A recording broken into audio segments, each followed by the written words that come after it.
Salut à toutes et à tous, je m'appelle Noé Jacomet et vous écoutez Nouveau Paradigme, le podcast qui explore les problèmes et les courants de pensée qui parcourent notre société, sans tabou et sans préjugés. Alors l'épisode d'aujourd'hui va être le premier d'une série consacrée au stoïcisme, mais aujourd'hui on va faire quelque chose d'un peu particulier parce qu'on va d'abord s'intéresser spécifiquement à Sénèque et à sa relation avec Néron, l'empereur romain de l'époque. Donc c'est au 1er siècle après Jésus-Christ. Donc, a priori on est plutôt sur une thématique historique que philosophique à proprement parler, sauf que moi je pense qu'il faut pas trop divorcer la pensée des philosophes des vies qu'ils ont vécues, et je pense que le stoïcisme de Sénèque doit paradoxalement beaucoup au fait qu'il ait côtoyé Néron. C'est un peu dur à dire, mais le fait d'avoir eu affaire à un tel personnage, je pense que c'est une mise en pratique forcée de vos principes qui à mon avis éprouve la théorie d'une manière assez forte. Et d'ailleurs on va le voir. Je pense que c'est un peu le baptême du feu, quoi. Parce que oui, Néron, même parmi les empereurs romains, il a la réputation d'avoir été quelqu'un de particulièrement terrible. Alors bien sûr, je vais pas me contenter de parler de la relation et du contexte historique de Néron et de Sénèque, je vais aussi essayer de relier ça un petit peu à ses écrits avec des références précises à certains textes, et également d'ailleurs un article du New Yorker sur lequel je suis tombé récemment. Alors c'est un article qui date, mais que j'avais jamais vu passer. Son titre c'est Such a Stoic, il est paru en 2015 et il a été écrit par Elizabeth Kolbert.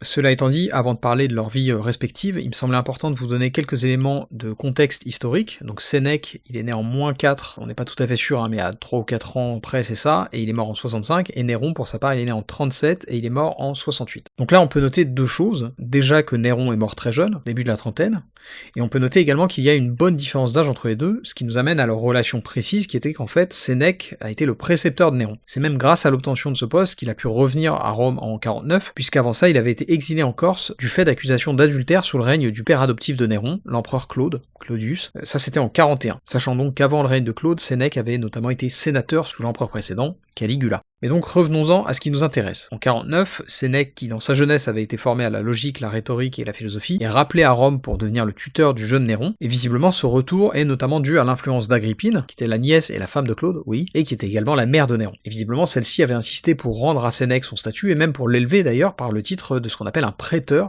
avec un accent aigu, pensez à l'adjectif prétorien, qui donc dans le cas de Sénèque est un genre de grade de magistrat très haut placé, associé au Sénat notamment. Quoi qu'il en soit, de 49 à 54, Sénèque va former Néron à la politique, la philosophie et plus généralement à l'exercice du pouvoir, et après son accession au trône, il va être son conseiller, puisque donc en 54 l'empereur Claude meurt, circonstance un peu bizarre d'ailleurs, et c'est Néron qui lui succède. Et là ça tourne un petit peu au vinaigre parce que Néron a des tendances quand même plutôt despotiques. Alors je sais qu'il y a une forme de ce qu'on appelle une légende noire autour de Néron, et donc il est difficile de savoir si c'était vraiment le monstre que certains ont fait de lui. Cela étant dit, à minima on peut a priori s'accorder sur le fait qu'il a tout fait pour renforcer son pouvoir, qu'il a extrêmement mal géré ce qu'on a appelé le grand incendie de Rome de juillet 64. Et par ailleurs, si on n'est pas tout à fait sûr qu'il était responsable du meurtre de son demi-frère Britannicus et de sa première femme Claudia Octavia, on est en revanche certain qu'il a fait assassiner sa mère Agrippine en 59. Les raisons de ce matricide sont pas tout à fait connues. Pour certains comme Tacite, il s'agissait d'une histoire d'adultère entre Néron et Poppée, qui effectivement est devenue en 62 la seconde femme de Néron, mais pour d'autres sources, le meurtre d'Agrippine était plus lié à une volonté de renforcement de son pouvoir et de prise d'indépendance vis-à-vis de l'influence de sa mère. Quoi qu'il en soit donc, le règne de Néron, et c'est le cas très vite, est marqué par des assassinats politiques, des intrigues, des tentatives de coups, etc.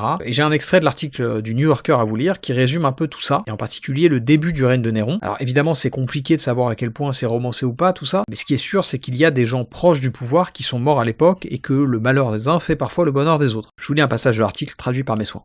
Agrippine fit rappeler Sénèque au motif d'un tutorat visant à éduquer le jeune Néron. Elle avait peut-être en tête le modèle d'Aristote et d'Alexandre le Grand, mais elle trouva aussi d'autres usages pour ses talents. En 53 après Jésus-Christ, Agrippine arrangea le mariage de Néron avec l'une des filles de l'empereur Claude. L'année suivante, selon la légende, elle fit assassiner Claude en utilisant un champignon empoisonné. Tacite rapporte que Claude se remit de l'empoisonnement initial après que ses intestins furent soulagés, mais Agrippine, prompte à la réaction, l'empoisonna de nouveau à l'aide d'une plume enfoncée dans la gorge, censée servir d'émétique. Je m'interromps ici 2 secondes, un émétique, je ne sais pas ce mot, c'est un médicament ou une méthode qui a pour but de faire vomir le patient. Je reprends.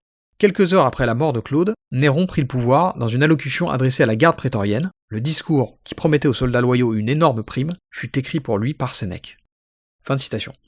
Donc ici on voit la première apparition d'un thème récurrent, Sénèque fait un peu les relations presse de Néron, et ça va revenir plusieurs fois. Et je pense que c'était pas forcément évident pour lui, et d'ailleurs que ça lui a joué des tours. Et moi c'est un peu ça que je voulais explorer dans l'épisode d'aujourd'hui, comment comprendre le rapport entre le maître et son élève, et comment comprendre à quel point malgré des enseignements plutôt nobles, au plan de la philosophie morale j'entends, Sénèque a-t-il pu, si ce n'est produire, laisser faire Néron. Et j'ai un second extrait de l'article du New Yorker à vous lire à ce sujet, qui raconte ce qui se passe après la mort de Claude, qui décrit très bien à quel point ça a pu être une période violente. Je cite. Le meurtre de Claude déclencha une série de purges sanglantes. Tous ceux que le nouveau régime percevait comme une menace furent éliminés. Britannicus trouva la mort 6 mois après son père, Cette fois, le poison fut administré dans une cruche d'eau. Lorsque le garçon s'effondra mort à la table du dîner, Néron dit aux autres convives que Britannicus piquait simplement une crise et qu'il convenait de l'ignorer et de continuer à manger. Selon Tacite, la plupart obéirent. Fin de citation. Pour le contexte, parce que c'est pas forcément clair dans l'extrait, Britannicus il était plus jeune que Néron. Au moment de sa mort, il avait 13 ans. Et comme, contrairement à Néron, il était le fils biologique de Claude, son existence représentait potentiellement un risque, selon les points de vue évidemment. Bref, comme vous le voyez, c'était une période plutôt mouvementée à Rome, en tout cas dans les cercles du pouvoir, et d'ailleurs ça ne s'arrête pas à la mort de Britannicus, on l'a vu dans l'intro. Bien plus tard, Néron fera assassiner sa mère, et on y reviendra, mais donc à la période de sa prise de pouvoir, Sénèque écrit un texte spécifique, qui va être donc la première référence directe à ses écrits. En l'occurrence, je parle ici de la clémence ou sur la clémence, selon les traductions. C'est un traité qui, comme son nom l'indique, porte sur la clémence, la merci, la mansuétude, etc. Et ce qui est intéressant, c'est que ce texte de Sénèque est adressé directement à Néron, et a priori, il fait à peu près suite à l'épisode de l'assassinat de Britannicus. Et sur la clémence, c'est vraiment étrange, je trouve, parce que vous allez voir, je vais vous en lire quelques passages, mais dedans, Sénèque fait presque l'apologie de Néron. En s'adressant directement à lui, et à titre personnel, je me demande à quel point c'était sincère ou bien, disons plus pragmatique de la part de Sénèque. En tout cas, clairement, on a du mal à corréler les qualités qui sont mises en avant dans le texte à ce qu'on sait de Néron aujourd'hui. Je vous lis tout de suite l'intro de Sur la Clémence. C'est un peu fourni, mais assez intéressant parce que plutôt équivoque, je trouve. Il y a plusieurs lectures possibles. Je cite. Je me suis proposé Néron César, je m'interromps ici 2 secondes, après Jules César, tous les empereurs romains ont des noms à rallonge avec César dedans. Ça devient en quelque sorte un titre et pas simplement un nom. Je reprends. Je me suis proposé, Néron César, d'écrire sur la clémence, pour vous tenir lieu comme d'un miroir qui vous mit en face de vous-même, et vous fit voir à quelle sublime jouissance il vous est donné d'arriver. Bien qu'en effet le véritable fruit des bonnes actions soit de les avoir faites, et qu'en dehors des vertus il n'y ait aucun prix digne d'elles, il est doux cependant, pour une conscience pure, de s'examiner, de passer en revue ses souvenirs, puis reportant ses regards sur cette immense multitude anarchique, séditieuse, passionnée, prête à s'élancer pour tout perdre avec elle si elle allait rompre son joug, il est doux de se dire, seul de tous les mortels, j'ai été élu et jugé digne de représenter les dieux sur la terre, j'ai le droit de vie et de mort sur les peuples, la balance des destinées et des conditions de tous est remise en mes mains, ce que le sort réserve à chaque individu, c'est par ma bouche qu'il le déclare, une seule de mes réponses va apporter l'allégresse aux nations et aux cités. Rien ne fleurit nulle part que par ma volonté et sous ma tutelle. Tous ces milliers de glaives que la paix conservée par moi retient dans le fourreau, je puis d'un signe les en faire sortir. Quelles nations seront anéanties ou transportées ailleurs, affranchies ou réduites en servitude? Quel roi va devenir esclave? Quel front va ceindre le bandeau royal? Quelles villes doivent tomber ou s'élever? C'est à moi de le décider. Au sein de la toute-puissance, rien n'a pu m'arracher d'injustes condamnations. Ni la colère, ni la fougue de la jeunesse, ni cet esprit de témérité et de révolte chez les peuples, qui souvent fait perdre patience aux âmes les plus calmes, ni l'ambition cruelle mais si commune aux maîtres du monde, de signaler leur pouvoir par la terreur. J'ai enfermé, j'ai scellé mon glaive, avare du sang même le plus vil, toujours, à défaut d'autres titres, le titre d'homme m'a trouvé indulgent, couvrant ma sévérité d'un voile, ma plus belle arme est la clémence. Et si les motifs de commisération me manquent, c'est pour moi-même que je fais grâce. Qu'aujourd'hui les dieux immortels me somment de leur répondre, je suis prêt à leur présenter le tableau complet du genre humain. Alors j'ai édité un petit peu le passage, pour info c'est la traduction de Joseph Bayard, donc c'est vieux, c'est le 19e siècle, mais je trouve qu'elle a relativement bien vieilli, et il y a même du style d'ailleurs. La dernière phrase que je vous ai lue le démontre. Mais en revanche, on reste un peu sans voix, parce que Néron ici nous est présenté comme particulièrement magnanime et bon, passage qui nous explique que Néron serait dépourvu de l'ambition cruelle si commune aux maîtres du monde de signaler leur pouvoir par la terreur. C'est un petit peu étonnant de lire ça, et ça va clairement à contre-courant des événements auxquels le texte fait suite. Moi, l'impression que me fait cet extrait, c'est aussi celle d'un genre d'exhortation, mais vraiment extrêmement subtil, à la clémence justement. Le sous-entendu que j'y lis, c'est que Sénèque explique discrètement à son élève, c'est bon, t'as pris le pouvoir, t'as même été sans pitié, mais maintenant que tu l'as, essaie de faire preuve de bienveillance. Alors, je sais pas si c'est ça l'intention, mais c'est un peu ce que moi j'y vois. En tout cas, ça me semble être une lecture possible. Cela dit, il y a des commentateurs qui sont beaucoup plus durs avec Sénèque et qui lisent Sur la Clémence comme un texte vraiment premier degré, et comme purement dithyrambique, comme un véritable éloge de Néron. Personnellement, je suis sceptique là-dessus, et je pense que Sénèque, qui sous l'empereur Claude avait quand même dû se taper 10 ans d'exil en Corse, avait surtout pour objectif de ne pas s'attirer les foudres de son élève qui s'avérait être aussi devenu son empereur, et certaines sources sont plus dures encore sur ce point, et font de Sénèque quelqu'un de très prosaïque, parce qu'il semblerait que notre ami philosophe ait bénéficié financièrement de la mort de Britannicus, ça c'est mentionné dans l'article du New Yorker notamment. Ce qui est certain, c'est que Sénèque ne vivait pas dans le dénuement du tout, il a eu des propriétés non seulement à Rome, mais aussi dans le sud de l'Italie, en Espagne et même en Égypte. Quoi qu'il en soit, on a ce texte-là, assez surréaliste, dans lequel Néron passe pour un saint, mais ce qui est intéressant du point de vue de la philosophie, c'est qu'on voit quand même, malgré tout, les recommandations très stoïciennes qui sont faites par Sénèque à Néron, et évidemment, en particulier là, on pense à cette méfiance vis-à-vis de la colère, qui est une constante aussi bien chez Sénèque que Marc Aurèle ou Épictète. Les stoïciens voient l'emportement comme une émotion très immature et très nocive, dont il faut absolument se départir. J'ai un autre extrait d'un traité de Sénèque à vous lire à ce sujet, et ce traité, je l'ai déjà mentionné ailleurs, c'est tout simplement Sur la colère, ou De la colère, qui est adressé cette fois au frère de Sénèque, Novatus, qu'on appelle aussi parfois Galion, et le fait d'ailleurs que Sénèque l'appelle Novatus et pas Galion dans le texte, pourrait justement laisser penser que ça date de sa période d'exil en Corse. On n'est pas tout à fait sûr là-dessus. Je vous lis tout de suite un extrait de Sur la colère donc. Si j'insiste sur ces vérités, c'est afin que nul ne se croie à l'abri de cette fièvre, qui jette même les naturels les plus froids, les plus paisibles, dans la violence et la cruauté. Une robuste constitution, l'observation du meilleur régime ne peuvent rien contre la peste, elle attaque indistinctement fort ou faible, ainsi les surprises de la colère ne menacent pas moins l'âme rassise et réglée que l'âme toujours en alerte, car elle apporte à la première d'autant plus de honte et de péril qu'elle les modifie plus profondément. Or, comme notre devoir est d'abord de l'éviter puis de la réprimer, et enfin d'en guérir les autres, j'enseignerai successivement à ne pas tomber sous son influence, à s'en dégager, à retenir celui qu'elle entraîne, à l'apaiser et à le ramener à la raison. On se prémunira contre cette passion en se remettant maintes fois sous les yeux tous les vices qu'elle renferme, en l'appréciant à sa juste valeur. Que tout cœur d'homme l'accuse et la condamne, qu'un examen sévère mette à nu ses iniques penchants, comparez-la au pire de tous, vous aurez sa vraie mesure. L'avarice acquiert et entasse des biens dont un héritier plus sage saura jouir, la colère abîme tout, et il n'est guère de gens à qui elle n'ait coûté cher. Et donc quand on met ça en parallèle du règne de Néron et d'un texte comme sur la Clémence, c'est un peu surprenant parce que, encore une fois, ça ne colle pas vraiment à l'image qu'on a gardée de Néron. Justement, quelqu'un qui est tyrannique, qui est prompt à la colère, vengeur, sournois, etc. Surtout que là j'ai fait une petite pause dans la biographie croisée de Sénèque et Néron, mais en fait ça se passe encore plus mal après. Et Sénèque, malgré tout, reste assujetti à son ancien élève. Un épisode important de leur vie à tous les deux, c'est le matricide que je mentionnais plus tôt. À partir de 56, la relation entre Néron et sa mère Agrippine se tend. Dans un premier temps, l'empereur fait déménager sa mère depuis le palais impérial vers la résidence, et progressivement elle perd en influence politique, du fait notamment de l'opposition entre elle et Sénèque, ainsi que Bourrousse, qui était un autre préteur romain de l'époque, allié de Sénèque.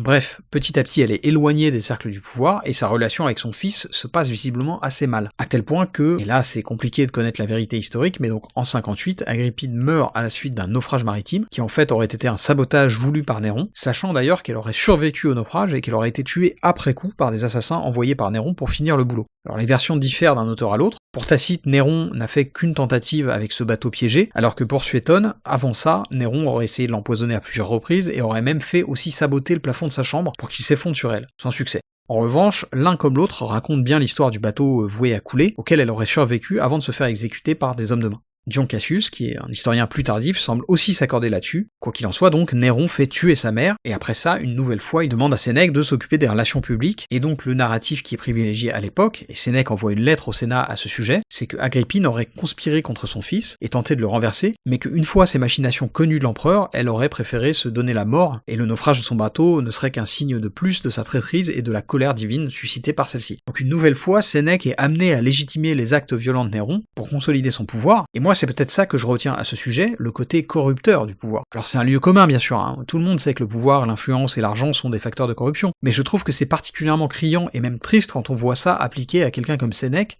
qui nous a laissé un héritage philosophique aussi important. Et le pire, c'est que ça finit encore plus mal entre Néron et son ancien tuteur, parce que quelques années après la mort d'Agrippine, en 65, Sénèque est accusé, à tort visiblement, d'avoir pris part à un complot contre Néron orchestré par un sénateur romain qui s'appelle Pison. C'est l'événement qu'on appelle la conjuration de Pison. Et en gros, si vous voulez, ce qui s'est passé, c'est que à la suite du grand incendie de Rome de 64, pour reconstruire, Néron a dû augmenter la fiscalité et probablement confisquer des biens à certains sénateurs, et militaires et autres gens de la haute société, et cette pression fiscale n'a pas plu à certains qui ont décidé de tenter un coup d'état, mené donc par Pison. Sauf que ça a échoué, et évidemment s'en est suivi une nouvelle purge, au cours de laquelle Sénèque a été accusé d'avoir participé au complot, ce qui serait faux d'après Tacite. Quoi qu'il en soit, Sénèque est donc condamné à se suicider en 65, qui est un petit peu particulier comme façon de faire appliquer une peine de mort. En tout cas, Sénèque s'entaille les veines et il meurt comme ça, condamné par son ancien élève. Et pour Néron, ça se finit à peu près pareil, et pas bien longtemps après, puisque en 68, à la suite de révoltes en Gaule, qui pareil sont liées à des questions fiscales et de taxes trop élevées, une coalition se forme contre l'empereur, une coalition qui rassemble à la fois des Gaulois, des Ibères et des Germains, peuples qui faisaient tous partie de l'Empire à l'époque,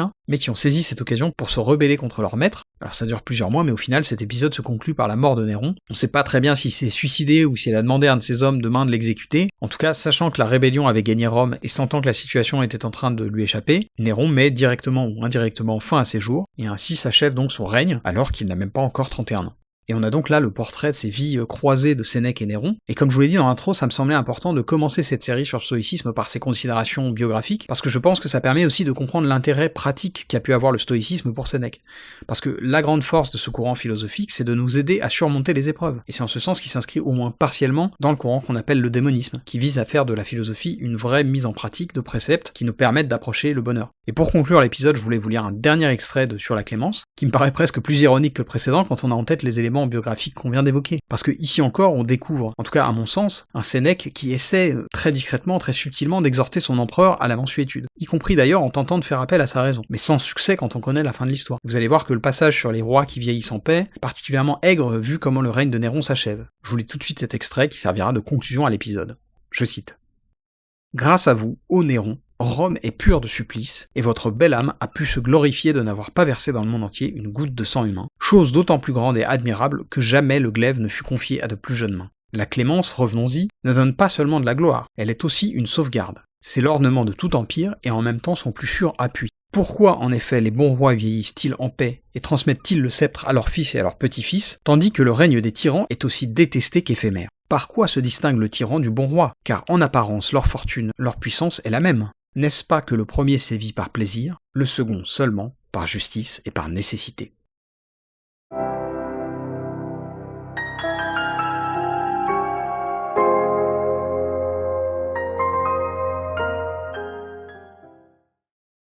Si vous aimez mon travail et que vous voulez me soutenir, il y a plusieurs façons de le faire. Vous pouvez attribuer une note et suivre Nouveau Paradigme sur Apple Podcast, Spotify, Deezer et YouTube, ou bien vous pouvez simplement le partager à vos amis et vos proches, le bouche à oreille aide toujours. Enfin, vous pouvez financer le podcast en vous rendant sur ma page Patreon ou Tipeee, et quel que soit le soutien que vous m'apportez, merci, c'est vraiment grâce à vous que mon travail peut continuer à exister et se pérenniser.